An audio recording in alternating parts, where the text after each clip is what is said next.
Hello student, my name is Amrit Shivani और मैं आपका स्वागत करता हूं अपने प्यारे से चैनल फिजिक्स एकेडमी पर। आज हम बात करेंगे फिजिक्स सिलेबस के बारे में। आज हमारा इंट्रोडक्शन क्लास है, तो आज हम सिर्फ फिजिक्स सिलेबस के बारे में बात करेंगे, उससे ज़्यादा कुछ नहीं बात करेंगे।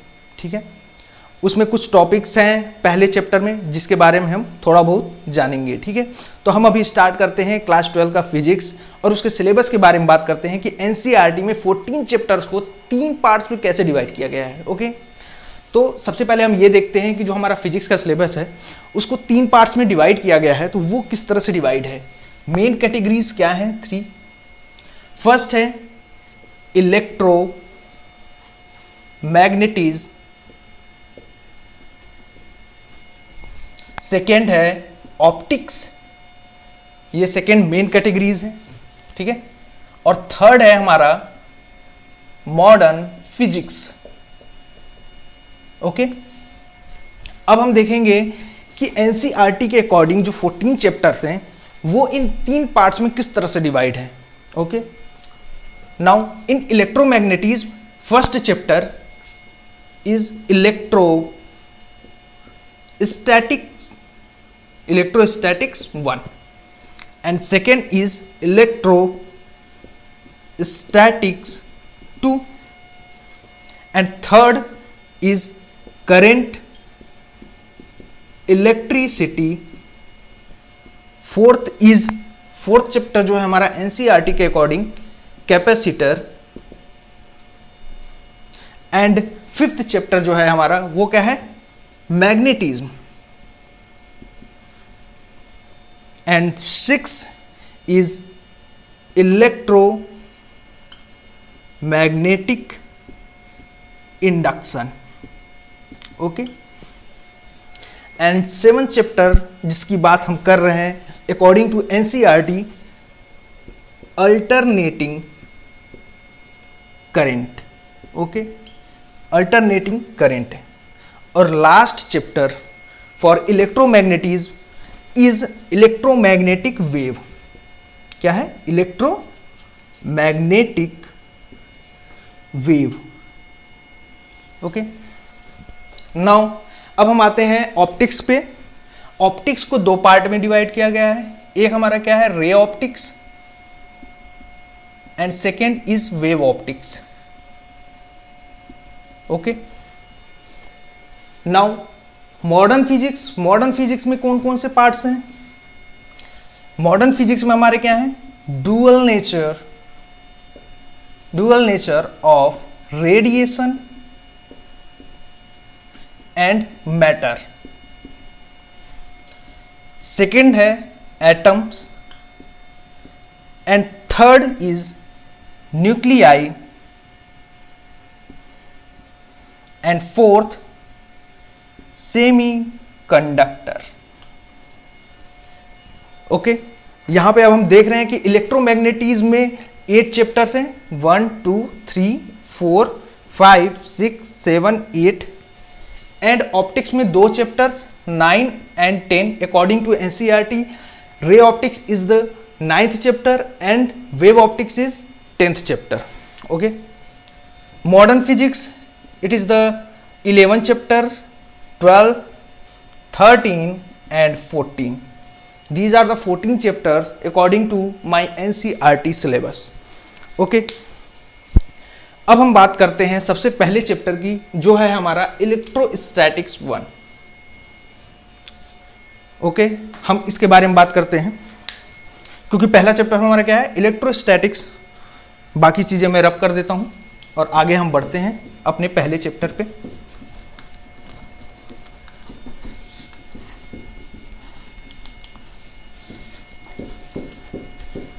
अगर आपको ये सब नोट करना है तो आप वीडियो को पॉज करके इसे नोट डाउन कर सकते हैं। तो हम आते हैं अपने फर्स्ट चैप्टर इलेक्ट्रोस्टैटिक्स 1 पे। बात करेंगे छोटी छोटी चीज़ों की बात करेंगे यहाँ पर, क्योंकि आज हमारा इंट्रोडक्शन क्लास है तो हम इसमें आज छोटी छोटी चीज़ों पे बात करेंगे, बहुत ज़्यादा बड़ी चीज़ें नहीं देखेंगे। जैसे इलेक्ट्रो इलेक्ट्रोस्टैटिक्स। इलेक्ट्रोस्टैटिक्स ये जो वर्ड है हम यहां पर देख रहे हैं, ये दो वर्ड से मिल करके बना है, electro and statics. Electro means what is electro? Electro means ये इंडिकेट कर रहा है चार्ज को, एंड स्टैटिक्स जो इंडिकेट करता है रेस्ट को। इसका मीन्स होता है रेस्ट, यानी कि चार्ज एट रेस्ट। ओके, मतलब हम यहां पर किसकी बारे में बात कर रहे हैं? रेस्ट चार्ज के बारे में बात कर रहे हैं कि रेस्ट चार्ज का बिहेवियर क्या होगा। ओके, मतलब हम यहां पर इलेक्ट्रोस्टैटिक एक ऐसा टॉपिक है जिसमें हम लोग रेस्ट चार्ज के बिहेवियर के बारे में बात करेंगे। तो सबसे पहला क्वेश्चन ये आता है कि आखिर में ये चार्ज क्या होता है? चार्ज क्या है? तो चार्ज को आइए समझते हैं क्या होता है charge. Charge it is a property of a matter due to which it produces electrical and magnetic effect. Okay, यहां पे हम ये बता रहे हैं कि चार्ज क्या होता है। चार्ज आखिर है क्या? तो चार्ज क्या है? चार्ज क्या है? एक प्रॉपर्टी है। किसकी? किसी भी मैटर की एक प्रॉपर्टी है जिसकी वजह से ये इलेक्ट्रिकल एंड मैग्नेटिक इफेक्ट क्या कर रहा है? शो कर रहा है। जैसे एग्जाम्पल के लिए हम लोग देखते हैं कि हम क्लास 10th में पढ़ चुके हैं। हम लोग कौन सा एग्जाम्पल? कॉम्ब और हेयर का। वहां पर हम क्या देखते हैं कि जब हम कॉम्ब को छोटे छोटे कागज के टुकड़ों के पास लाते हैं, पेपर के पीसेस के पास लाते हैं, तो स्टार्टिंग में तो वो क्या करता है? अट्रैक्ट नहीं करता है। लेकिन जब हम उसे अपने हेयर पे रब करते हैं और रब करने के बाद उसे जब हम अपने कागज के टुकड़ों के पास लाते हैं तो क्या करता है? उसे अट्रैक्ट करने लगता है। ओके, मतलब कि ये एक मैटर है। Comb it is a matter which have the property of charge. Okay, मतलब इसके पास क्या आ गई है? चार्ज की प्रॉपर्टी आ गई है, जिसकी वजह से वो मैग्नेटिक इफेक्ट शो कर रहा है। मैग्नेटिक इफेक्ट क्या है? अगर किसी भी मैग्नेट के पास हम कोई आयरन पीस ले जाते हैं तो वो आयरन पीस को क्या करता है? अट्रैक्ट करता है। तो ये क्या है? Magnetic effect. वही काम क्या कर रहा है? कॉम्ब भी कर रहा है। जब हम कॉम्ब को कागज के टुकड़ों के पास ले जाते हैं रब करने के बाद, अपने हेयर में रब करने के बाद हम जब कागज के टुकड़ों के पास ले जाते हैं तो वो क्या करता है? उसको अट्रैक्ट करता है। यानी कि उसे क्या कर रहा है? वहां पर मैग्नेटिक इफेक्ट शो कर रहा है। यानी कि कॉम्ब क्या हो गया है? चार्ज हो गया है। ओके, तो वही ये बता रहा है कि चार्ज क्या है? प्रॉपर्टी है। किसकी? एक मैटर की प्रॉपर्टी हो सकती है जिसकी वजह से वो मैग्नेटिक और इलेक्ट्रिकल इफेक्ट क्या कर रहा है? शो कर रहा है। तो यहां पर कॉम्ब क्या है? क्या कर रहा है? मैग्नेटिक इफेक्ट शो कर रहा है, क्योंकि उसके पास वो प्रॉपर्टी आ गई है। कौन सी प्रॉपर्टी? चार्ज की प्रॉपर्टी। तो अब हम ये देखते हैं कि उस कॉम्ब के पास वो चार्ज की प्रॉपर्टी कहां से आई। तो उसको जानने के लिए सबसे पहले हम देखते हैं एटॉमिक स्ट्रक्चर के बारे में, जो इसका क्या है? बेस है। तो उसको हम पहले समझते हैं, फिर आगे हम लोग प्रोसीड करेंगे। ओके, तो हम देखते हैं एटॉमिक स्ट्रक्चर के बारे में थोड़ा सा। Atomic structure. अच्छा, जब भी हम किसी भी मैटर की बात करते हैं तो कोई भी मैटर किस चीज से बना होता है? मॉलिक्यूल्स। और मॉलिक्यूल्स किससे बना होता है? एटम से। और हम ये पढ़ चुके हैं कि एटम में क्या होता है? Neutron, proton and electron. Atom किससे बना होता है? Neutron, proton and electron. यानी कि ये जो प्रोटॉन पे जो हम लोग प्लस चार्ज दिखा रहे हैं और इलेक्ट्रॉन पे जो निगेटिव चार्ज दिखा रहे हैं, तो हम यहां शो कर रहे हैं कि प्रोटॉन एक ऐसा पार्टिकल है जिसके पास पॉजिटिवली चार्ज प्रॉपर्टी है, और इलेक्ट्रॉन एक ऐसा पार्टिकल है, एक ऐसा फंडामेंटल पार्टिकल है जिसके पास निगेटिव चार्ज प्रॉपर्टी है। समझ में आ रहा है? मतलब मेरे कहने का मतलब यह है कि प्रोटॉन और इलेक्ट्रॉन ये क्या है? पार्टिकल्स हैं। उनके पास क्या है? निगेटिव और पॉजिटिव चार्ज प्रॉपर्टीज हैं। चार्ज एक प्रॉपर्टी है जो किसके साथ कैरी हो रही है? निगेटिव चार्ज की जो प्रॉपर्टी वो इलेक्ट्रॉन के साथ कैरी हो रही है, और पॉजिटिव चार्ज प्रॉपर्टी जो है वो प्रोटॉन के साथ कैरी हो रही है। ठीक है। इसलिए इस चैप्टर में हम जहां भी बात करेंगे निगेटिव चार्ज के मोशन की, वहां पे हम क्या मान के चलेंगे कि इलेक्ट्रॉन का मोशन हो रहा है। सिर्फ चार्ज मूव थोड़ी कर सकते, वो पार्टिकल के साथ ही तो मूव करेगा। तो इलेक्ट्रॉन मूव करेगा यानी कि निगेटिव चार्ज क्या कर रहा है, मूव कर रहा है। ओके, प्रोटॉन मूव करेगा तो पॉजिटिव चार्ज। अभी हम बात करेंगे कि प्रोटॉन मूव करेगा या नहीं करेगा। ओके, अच्छा हम आते हैं आगे। ये हमारा क्या है, एटम है, ठीक है। इसमें क्या है, सेंटर में न्यूक्लियस। न्यूक्लियस में क्या है हमारा, न्यूट्रॉन एंड प्रोटॉन। और इस न्यूक्लियस के चारों तरफ अपने ऑर्बिट में इलेक्ट्रॉन क्या कर रहे हैं, चक्कर लगा रहे हैं। इलेक्ट्रॉन अपने ऑर्बिट में चक्कर लगा रहे हैं। ओके, अगर हम ये बोलते हैं कि ये एटम क्या है, न्यूट्रल, तो न्यूट्रल बोलने का मतलब है कि number of electron is equal to number of proton. जैसे कि हम कॉम्ब और हेयर के एग्जांपल में देख रहे थे, जो हमारी कॉम्ब थी वो क्या थी, पहले वो न्यूट्रल थी, यानी कि वहां पर number of electron equal to number of proton थे स्टार्टिंग में। लेकिन जब हम उसे रब करके अपने हेयर में और जब उसे कागज के टुकड़ों के पास लाते हैं तो वो क्या करता है, उसे अट्रैक्ट करता है। क्यों करता है, क्योंकि उसके पास अब चार्ज आ गई है। तो चार्ज आने का क्या मतलब है, अभी हम यहां पे देखते हैं। पहले हम बात कर रहे हैं कि न्यूट्रल है तो number of electron equal to number of proton, यानी कि नंबर ऑफ निगेटिव चार्जेस। हम लोग बोल सकते हैं इलेक्ट्रॉन जो है वो क्या कैरी कर रहा है, निगेटिव चार्ज को, इसलिए number of negative charges is equal to number of positive charges. Okay, अब इसके अकॉर्डिंग हम जो है ये मान सकते हैं कि कोई भी अगर न्यूट्रल बॉडी है, कोई भी अगर न्यूट्रल बॉडी है तो उसमें अगर ये कोई न्यूट्रल बॉडी है, कौन सी बॉडी की बात करें, न्यूट्रल बॉडी। न्यूट्रल बॉडी है तो हम ये बोल सकते हैं कि इसमें निगेटिव और पॉजिटिव के क्या हैं, पेयर्स हैं। निगेटिव पॉजिटिव के पेयर्स हैं और ये अभी क्या है, न्यूट्रल है। अच्छा, अब हमें इसे चार्ज करना है, तो अब हम चार्ज करने के लिए क्या करेंगे, यहां से अगर हम निगेटिव चार्जेस को हटा दें तो यहां पर क्या हो जाएगा, unpaired positive charge. Unpaired positive charge की वजह से हम इस बॉडी को बोल सकते हैं पॉजिटिवली चार्ज्ड बॉडी। ओके, अच्छा इसी तरह से हम दूसरे न्यूट्रल बॉडी की बात कर रहे हैं। ये तो हमारा क्या हो गया, पॉजिटिवली चार्ज बॉडी।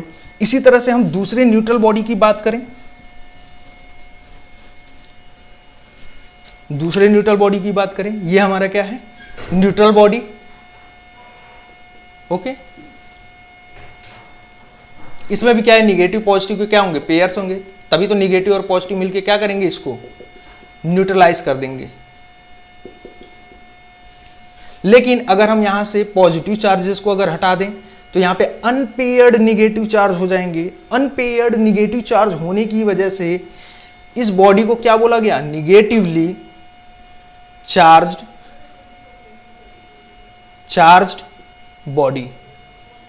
ओके, इसे क्या बोला गया, निगेटिवली चार्ज्ड बॉडी बोला गया। ठीक है, अच्छा अब हम ये समझते हैं, यहां से हमें एक कंसेप्ट समझ में आया कि अगर हमें किसी बॉडी को, कोई न्यूट्रल बॉडी है उससे चार्ज करना है तो वहां से निगेटिव चार्ज को हटा दो।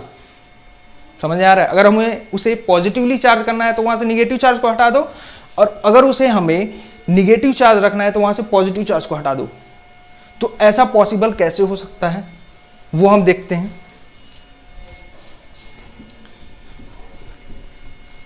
उसको हम लोग देखते हैं थोड़ा, ऐसा पॉसिबल कैसे है। मैंने बात किया कि जो निगेटिव चार्ज है वो कैरी हो रहा है किसके साथ, इलेक्ट्रॉन के साथ, और पॉजिटिव चार्ज जो है वो कौन कैरी कर रहा है, प्रोटॉन।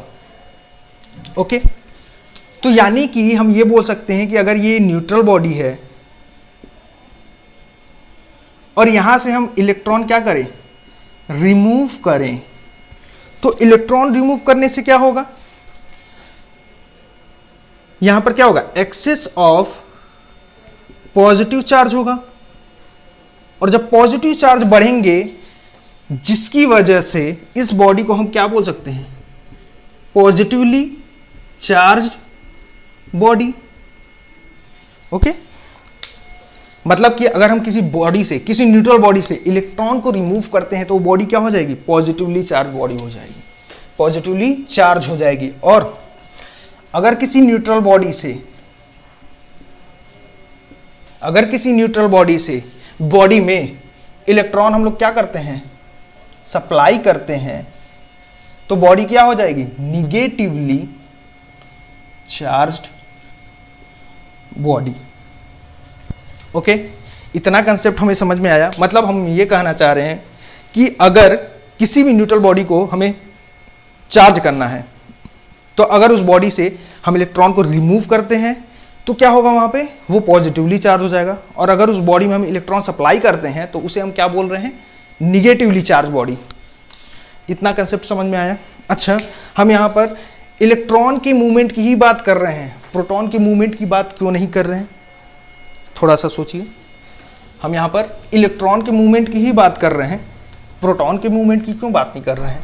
हम तो प्रोटॉन भी रिमूव करके बॉडी को चार्ज कर सकते हैं। हाँ, बस ये होगा कि हम जब प्रोटॉन को रिमूव करेंगे तो बॉडी निगेटिवली चार्ज हो जाएगी, और जब हम प्रोटॉन को ऐड करेंगे, सप्लाई करेंगे, तो वहाँ पर बॉडी क्या हो जाएगी, पॉजिटिवली चार्ज हो जाएगी।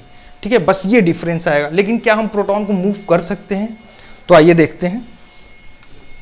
देखिए, अभी अभी हम लोग ये देख चुके हैं एटॉमिक स्ट्रक्चर। हम ये देख रहे हैं कि एटम के सेंटर में क्या होता है, न्यूट्रॉन एंड प्रोटॉन, और इसके चारों तरफ ऑर्बिट में इलेक्ट्रॉन क्या होते हैं, चक्कर लगा रहे होते हैं।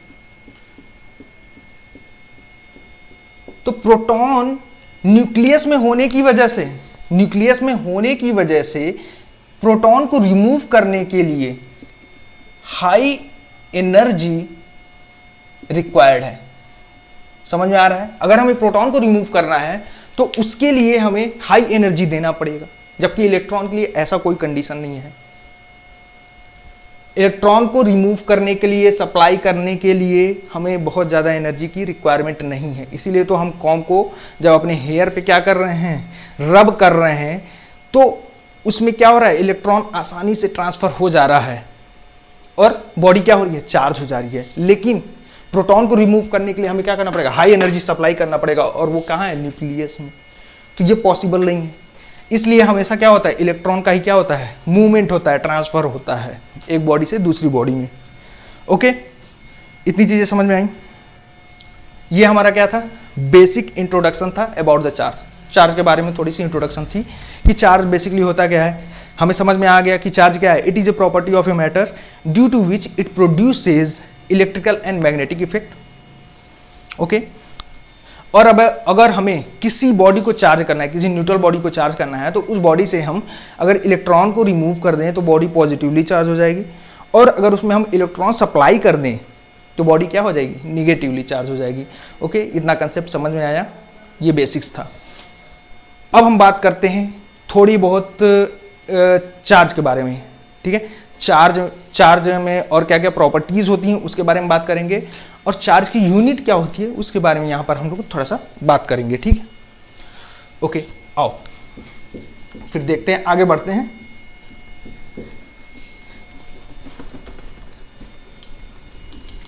ये इंट्रोडक्शन क्लास है, तो हम इसीलिए पूरा बेसिक से बात कर रहे हैं, ताकि अगर किसी बच्चों को ये सब चीज़ें अगर नहीं पता है, और पता है तो उसे सीक्वेंस वाइज नहीं पता है कि क्या क्या हो रहा है, क्या नहीं हो रहा है, इसलिए मैं ये सब चीज़ें आपको बता रहा हूँ।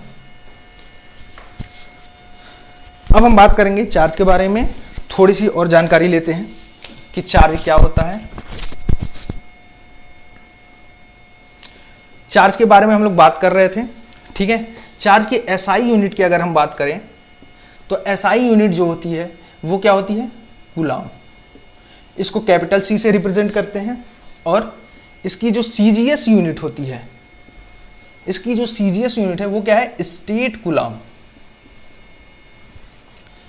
इन दोनों में कुछ रिलेशन भी होगा, हमें पता है। जैसे 1 मीटर में कितना होता है, 100 सेंटीमीटर, या 1 किलोमीटर में 1000 मीटर, तो वैसे ही 1 कूलाम में 3 × 10⁹ स्टेट कूलाम होता है। ठीक है। अच्छा, अब हम बात करेंगे चार्ज की कुछ स्पेसिफिक प्रॉपर्टी के बारे में। स्पेसिफिक प्रॉपर्टीज ऑफ चार्ज क्या क्या है? स्पेसिफिक प्रॉपर्टीज अभी हम लोग देख चुके हैं कि चार्ज 2 टाइप के होते हैं। Okay, charges are 2 types. First is positive charge and second negative charge। Second हम लोग बात करते हैं चार्ज क्या है। Charge is a scalar quantity.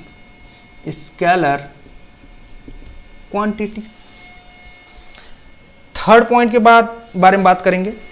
अच्छा, स्केलर क्वांटिटी हमें पता है, स्केलर और वेक्टर क्वांटिटी हम लोग पढ़ चुके हैं क्लास 11th में।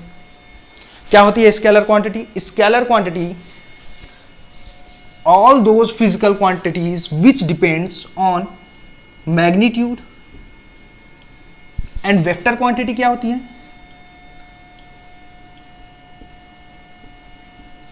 Which depends on magnitude as well as direction. Magnitude और डायरेक्शन दोनों पे डिपेंड करती है वेक्टर क्वांटिटी। स्केलर क्वांटिटी क्या होती है? जो सिर्फ मैग्नीट्यूड पे डिपेंड करे। वेक्टर क्वांटिटी जैसे हम वेलोसिटी, डिस्प्लेसमेंट, एक्सीलरेशन, ये सब हमारी क्या है? वेक्टर क्वांटिटी है। स्केलर क्वांटिटी स्पीड हो सकती है हमारी, और भी बहुत सारी क्वांटिटी जैसे चार्ज है वो हो सकती है हमारी क्या? Scalar quantities. थर्ड पॉइंट के बारे में हम बात करेंगे यहां पर। थर्ड पॉइंट ये है, like charges repel each other, unlike charges attract each other. Fourth point, charge is quantized.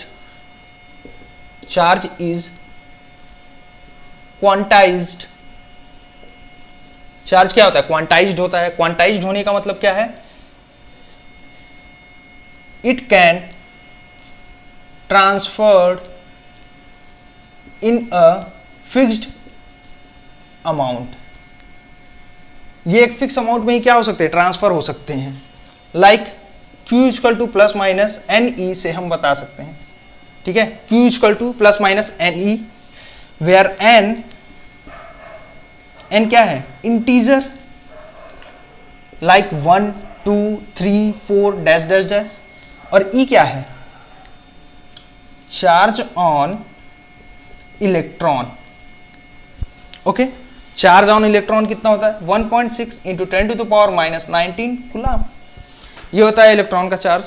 N क्या है? इंटीजर है, 1 2 3 4 कुछ भी हो सकता है। यानी कि जो चार्ज है वो ट्रांसफर होता है 1e 2e 3e के फॉर्म में, या -1e -2e -3e and so on. But लेकिन चार्ज जो है वो ट्रांसफर नहीं हो सकता। किस फॉर्म में ट्रांसफर नहीं हो सकता? लाइक 1.5e 2.5e 1.2e, इसमें ट्रांसफर नहीं हो सकता। इस फॉर्म में ट्रांसफर नहीं हो सकता क्योंकि इलेक्ट्रॉन क्या है? इंडिपेंडेंट फंडामेंटल पार्टिकल्स है। समझ में आ रहा है? इलेक्ट्रॉन क्या है? इंडिपेंडेंट फंडामेंटल पार्टिकल जो इंडिपेंडेंटली रह सकता है। इससे भी छोटा है क्वार्क्स, लेकिन वो इंडिपेंडेंट नहीं रह सकता। इसलिए इलेक्ट्रॉन के फॉर्म में ये क्या होता है? ट्रांसफर होता है। ओके, फिफ्थ प्रॉपर्टी के बारे में हम लोग बात करते हैं। अगर आपको इसको नोट करना है तो आप इसे वीडियो पॉज करके नोट कर सकते हैं। हम बात करते हैं फिफ्थ प्रॉपर्टीज की। फिफ्थ प्रॉपर्टी क्या है? Charge is conserved. चार्ज क्या है? कंजर्व है। कंजर्व होने का क्या मतलब है? It can not, sorry, charge conserve होने का क्या मतलब है?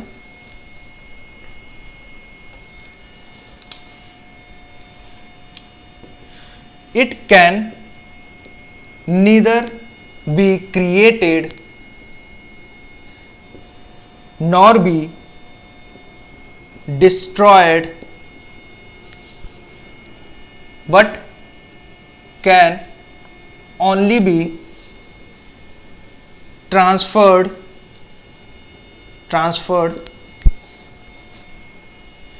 it is for isolated system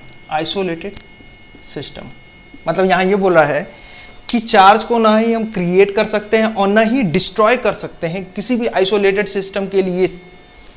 okay, मतलब किसी आइसोलेटेड सिस्टम के लिए, for isolated system charge remains constant. Okay, for isolated system के लिए चार्ज क्या होता है? कांस्टेंट होता है। उसका दूसरा डेफिनेशन हम लोग देते हैं, it can neither be created nor be destroyed but can only be transferred. इसको हम एक बॉडी से दूसरे बॉडी में ट्रांसफर कर सकते हैं, बट इसे हम लोग क्रिएट नहीं कर सकते, डिस्ट्रॉय नहीं कर सकते। किसी भी आइसोलेटेड सिस्टम के लिए जो चार्ज होती है, आइसोलेटेड सिस्टम के लिए चार्ज जो होती है वो क्या होती है? कांस्टेंट होती है। जैसे एग्जांपल के लिए हम लोग देख लेते हैं, जैसे कि ये क्या है? एक आइसोलेटेड सिस्टम। अच्छा, आइसोलेटेड सिस्टम का मतलब समझ में आ रहा है आप लोग को? आइसोलेटेड सिस्टम का मतलब समझ में आ रहा है? देख लीजिए, आइसोलेटेड सिस्टम मीन्स चार्ज क्या है उस सिस्टम की? कांस्टेंट है। जैसे यूनिवर्स हमारे लिए क्या है? एक आइसोलेटेड सिस्टम है, उसमें जो चार्ज है वो क्या है? कांस्टेंट है। बस एक बॉडी से दूसरे बॉडी में क्या हो रहा है? ट्रांसफर हो रहा है। अच्छा, इसके लिए एग्जांपल हम लोग देख रहे थे, तो वो हम देखते हैं यहां पर।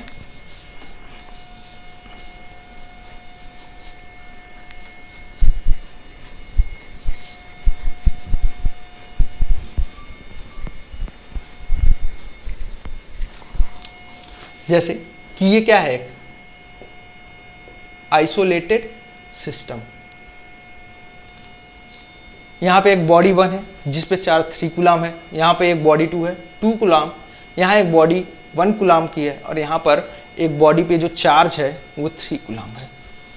अब इसे हम क्या कर रहे हैं? प्रोसेस कर रहे हैं। प्रोसेस मीन्स कुछ ना कुछ प्रोसेस कर रहे हैं इसमें। मान लो इसमें कोई ना कोई प्रोसेस हो रहा हो सकता है, ये दोनों रबिंग हो रहा हो, इन दोनों में कंडक्शन हो रहा हो, इंडक्शन प्रोसेस, इस टाइप से कुछ प्रोसेस हो रहा हो। उसके बाद जब हम लोग देखते हैं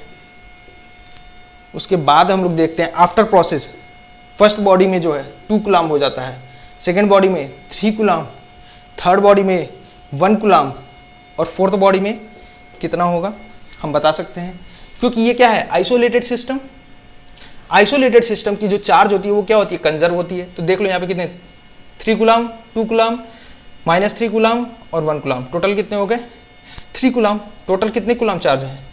3 कूलाम चार्ज यहाँ पर है। ओके, यहाँ पर टोटल कितने चार्ज हैं? यहाँ पे है हमारे 6 कूलाम। तो यहाँ पे 3 कूलाम और यहाँ 6 कूलाम, तो यहाँ पर कितने कूलाम चार्ज होगा? ये दोनों क्या होने चाहिए? इक्वल होने चाहिए।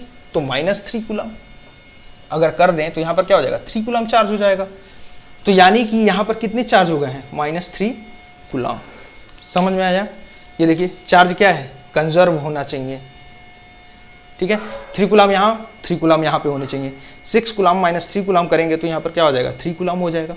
ठीक है, तो इसलिए यहाँ पर जो फोर्थ बॉडी है उसके पास चार्ज क्या होगा? -3 कूलाम। ये हमारा क्या हो गया? 5th properties, charge is conserve. Next हम बात करते हैं 6th प्रॉपर्टी की। तो 6th प्रॉपर्टी क्या है? Charge is invariant. इनवेरिएंट होने का क्या मतलब है?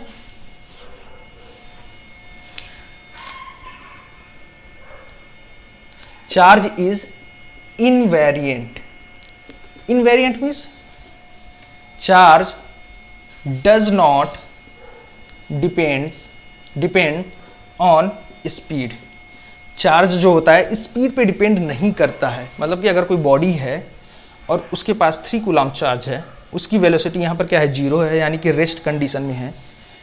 आफ्टर टी टाइम के बाद इसी बॉडी की, बॉडी 1 मान लो, इसी बॉडी की वेलोसिटी v = 2 मीटर पर सेकेंड हो जाती है। तो इस कंडीशन में इसके क्या चार्ज चेंज हो जाएगा? नहीं होगा। अरे चार्ज कैसे चेंज हो जाएगा? चार्ज चेंज नहीं होगा। तो चार्ज क्या है, स्पीड पे डिपेंड नहीं कर रही है, इनवेरिएंट है। इस पॉइंट को क्यों बता रहे हैं अभी आगे समझ में आएगा, क्योंकि इसी के अकॉर्डिंग हम लोग अगर मास को देखते हैं, क्योंकि अगर किसी भी बॉडी से चार्ज ट्रांसफर हो रहा है, यानी कि इलेक्ट्रॉन ट्रांसफर हुई है, तो उसका मास क्या हो रहा है, डिक्रीज हो रहा है। इलेक्ट्रॉन क्या है, फंडामेंटल पार्टिकल्स, ठीक है। अगर किसी बॉडी से हम इलेक्ट्रॉन को रिमूव कर रहे हैं, तो सोचो इलेक्ट्रॉन को रिमूव कर रहे हैं, तो इलेक्ट्रॉन का क्या है, कुछ मास है। समझ में आ रहा है? यहाँ पे थोड़ा सा देख लेते हैं, फिर इस लेक्चर को क्लोज करते हैं, बंद करते हैं, ठीक है। ये बोला हूँ कि अगर किसी बॉडी से, न्यूट्रल बॉडी से या किसी भी बॉडी से इलेक्ट्रॉन ट्रांसफर हो रहा है, तो मतलब इलेक्ट्रॉन का जितना मास है उतना मास ट्रांसफर हो रहा है, यानी इसका मास क्या हो रहा है, डिक्रीज हो रहा है। तो इलेक्ट्रॉन का मास कितना होता है, 9.1 × 10⁻³ kg, यानी कि इतना मास क्या हो रहा है, डिक्रीज हो रहा है बॉडी का। समझ में आ रहा है? अच्छा, अगर हम इसमें इलेक्ट्रॉन क्या कर रहे हैं, सप्लाई कर रहे हैं, तो उतना मास क्या हो रहा है, ऐड हो रहा है। समझ में आ रहा है? तो हम यहाँ पे ये बता रहे हैं कि चार्ज क्या है, इनवेरिएंट है। Charge does not depend on speed but mass depends on speed.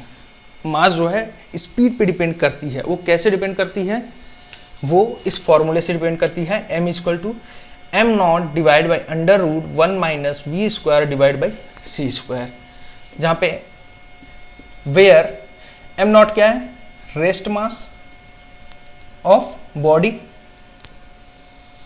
v velocity of body, and c speed of light, and m mass of body at v speed। Speed v पे उसकी मास है, ठीक है। तो इस फॉर्मूले से क्या हम दिखा सकते हैं कि मास किस पे डिपेंड कर रही है, वेलोसिटी पे।